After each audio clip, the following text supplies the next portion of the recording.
Girl, stop playing.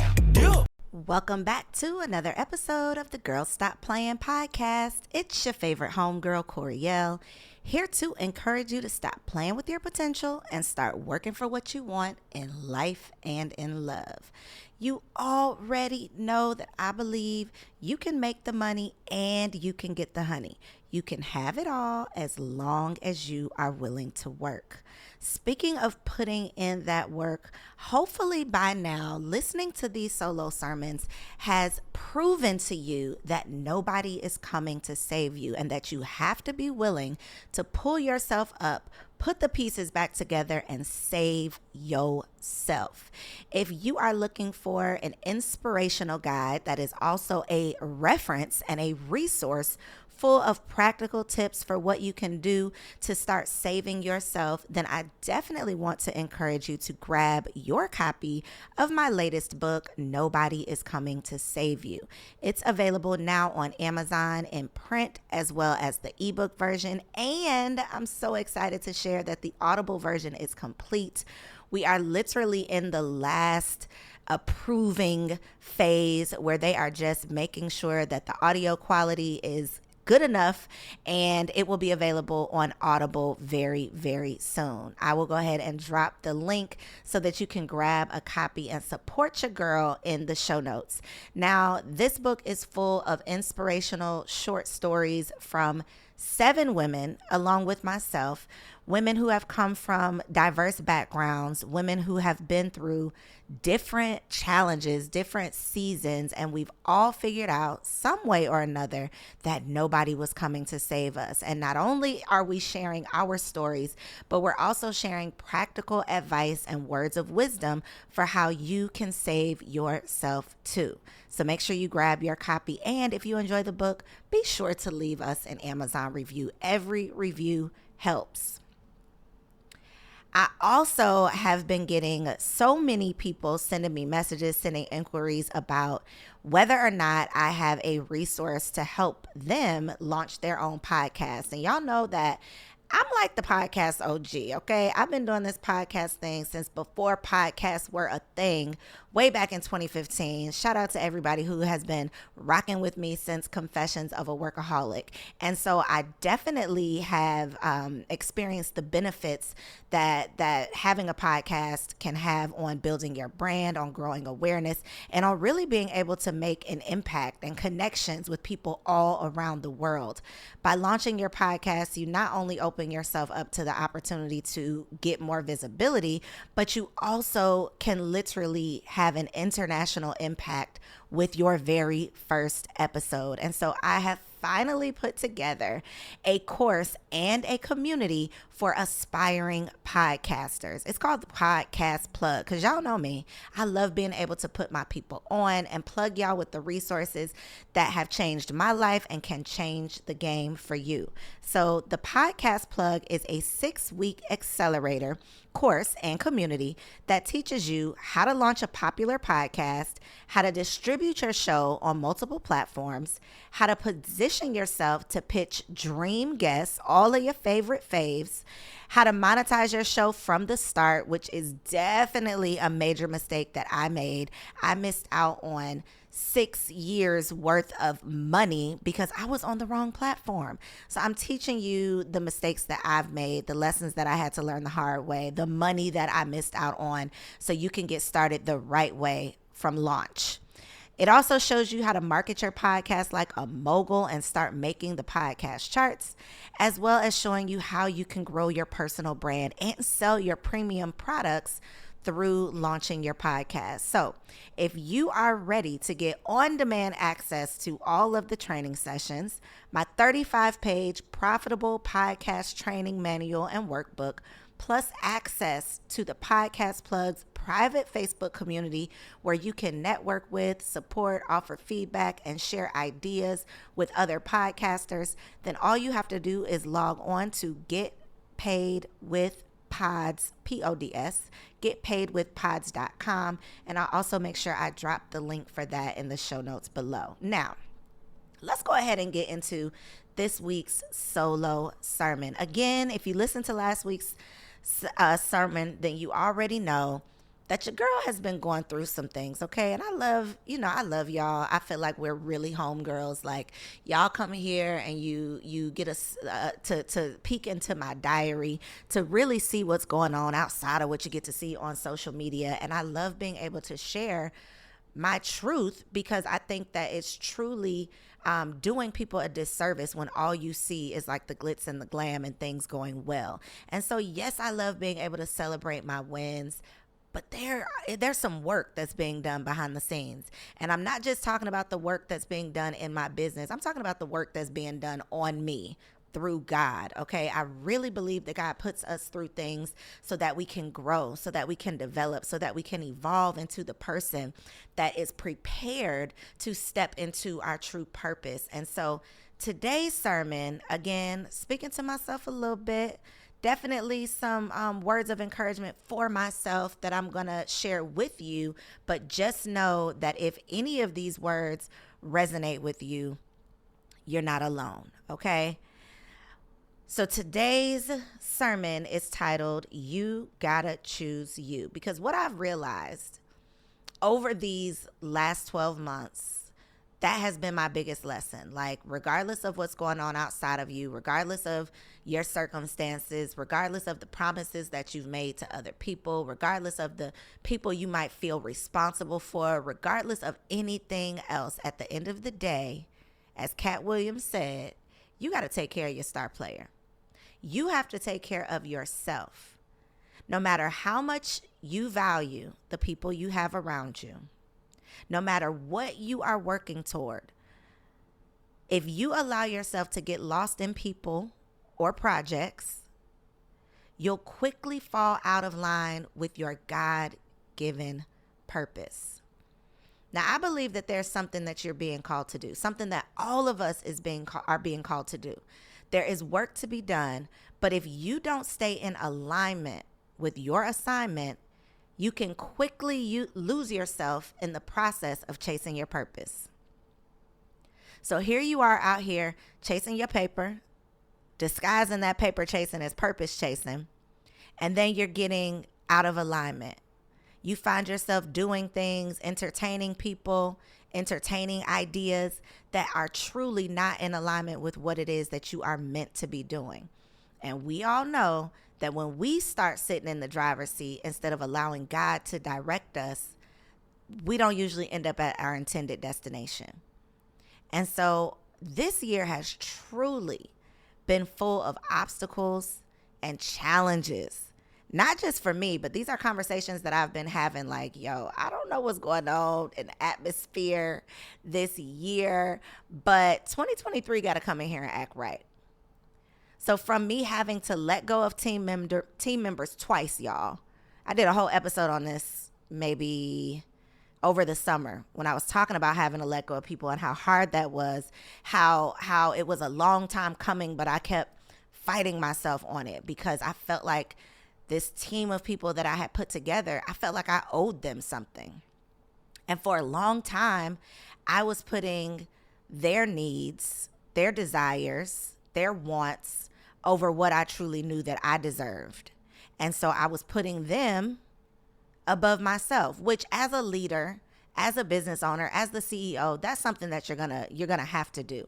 But when it comes to the point where the math just ain't mathing, it's just not making sense, eventually you got to boss up and figure out, like, how do I make my next move my best move? So I had to get rid of people twice, y'all, to having to pivot the programs that I offer, making major changes in my businesses, to feeling like I have literally failed in so many ways. Like I was telling my husband, it feels like ever since I had my son, it's felt like I've been like drowning. Like, not quite where, I'm about to die, but like I'm gasping for air. Like I'm just, fluttering. I'm fluttering. I'm trying to figure out how to stay above water. That is how it has felt for me. And it's so frustrating to go from feeling like everything is going right, feeling like, everything you touch turn to gold. And then it's like, damn, the things you touch are starting to crumble. The things that were once so strong, they looking real flimsy now. And that look of flimsiness definitely has started to feel like failure. Now this is not, all bad. Okay. I've definitely had some highlights over the last, I'd say like 90 days that has just been confirmation that I am getting things back in alignment. Things are looking up and going well. And I am definitely very optimistic for what's to come. But if I just look back over the year as a whole, it has been tough. So I eventually had to realize that all of my troubles, they stemmed from misalignment. Because I had gotten so caught up in my so-called goals that I had actually gotten away from my God. And I've said this to y'all before, like, you can't do God's work without God. You can't be out here trying to change lives, trying to save people, trying to do God's work if you are not in tune with consistently checking in with God. The challenges were tough and they definitely took a toll on my spirit, but it was crucial for me to face the fact that I had to find a way to choose my sanity in order to get more clarity. How many of y'all know that your mental wellness, your true well-being is more important than any of the outward things, than any of the things that we have accomplished, any of the things that we're doing for other people, any of the things that we like to brag on, any amount of money that we can possibly make? None of that matters if you don't feel well. Mentally well, physically well, spiritually well. If you feel off balanced, if you feel like your blessings have become a burden, then it doesn't matter what it looks like on the outside. It doesn't matter how many things you accomplish or how many things, material things you collect. And so I want to share with y'all 4 things that I'm doing differently so that I can make sure that I take care of my star player, that I'm putting myself first, that I'm choosing me. And it might sound selfish, but guess what? We as women, and especially Black women, we have been taught to be selfless. We have been taught to put everybody else above ourselves, to think about everybody and pour out for everybody and make sure everybody else is good. And a lot of times we don't give ourselves that same grace. We don't give ourselves the time to make sure we are in alignment. We don't give ourselves the time to truly care for ourselves and check in with ourselves and make sure that we are still fulfilling our purpose. And so 4 things that I'm going to be doing differently. Number 1, consistently checking in with God for clarity, confirmation, and direction. The key word there is consistently. Because, they say like it takes 21 days to form a new habit and all of that. I'm talking about beyond the 21 days, though, because it's cute to say, okay, for the next 30 days, this is what I'm going to do. But then we can get so comfortable with the cuteness of it all that we still end up getting off track. And so it is my goal, and these are not New Year's resolutions, okay? These are goals. These are action steps. This is a part of the plan. These will happen. These aren't things that I'm aspiring to do. These are things, consider it done. Consistently checking in. So that's a daily basis. That's multiple times a day. Asking God, am I going in the right direction? And not just the direction that feels good to me, but the direction that is given by you. Because I can only see what I can see. My vision is limited to my perception, not just what I can see, but what I feel about the things that I'm seeing. My perception, my point of reference. I don't know what I don't know. So God, make sure that you are guiding me. Please continue to work through me. Please continue to hold me. Direct me. That is my daily prayer, multiple times a day. Give me clarity on what you're calling me to do. Confirm for me that I'm actually following that calling. Direct my steps, order my path, lay out the path before me that is going to lead me to the purpose that you have for me. Don't let me get lost in the sauce. Don't let me get distracted. Don't let me get distracted by all of the things that I could be doing. Sometimes we allow the things that we are good at to keep us from figuring out the things that we would be great at, because we're so distracted by what we see other people doing. We're so caught up in what everybody else appears to have and seems like it's working well for other people, that we start to think about all of the other things that we could be doing, and we get away from what we know we should be doing. So I'm praying consistently for clarity, for confirmation, and for direction. The second thing I'm going to be doing, I've already started, is removing and releasing this need to be a people pleaser. And let me just let y'all in on a little secret. I didn't think that I was a people pleaser. This is like a new revelation for me, okay? This year has been full of revelations. And I feel like people pleasing comes in different forms. So I'm not the type of person that, has to be like, I have to walk into the room and I have to be liked by everybody. That's not my personality. I probably won't be liked by everybody because I won't be known by everybody, because I'm not going to talk to everybody. That's just me. I'm an ambivert, okay? I can turn it on when I'm on stage, but if I'm not, I'm in the corner somewhere. However, my form of people pleasing, I don't like confrontation. That's first of all. So I avoid confrontation at all costs. And what I've realized is by me avoiding confrontation, I'm actually attracting confrontation. So my people pleasing comes from me trying to avoid confrontation, which usually turns into me avoiding tough conversations, which would resolve a lot of issues. And so because I don't want to argue with people, because I don't want to get into disagreements, I keep things to myself. I don't really talk about it. I don't have the strongest boundaries. And so that is my form of people pleasing, because I want people to be pleased, because I don't want anybody to be upset with me. I'm just going to keep my feelings to myself. But let me tell you what that turns into. My lack of boundaries, my fear or discomfort with having those uncomfortable conversations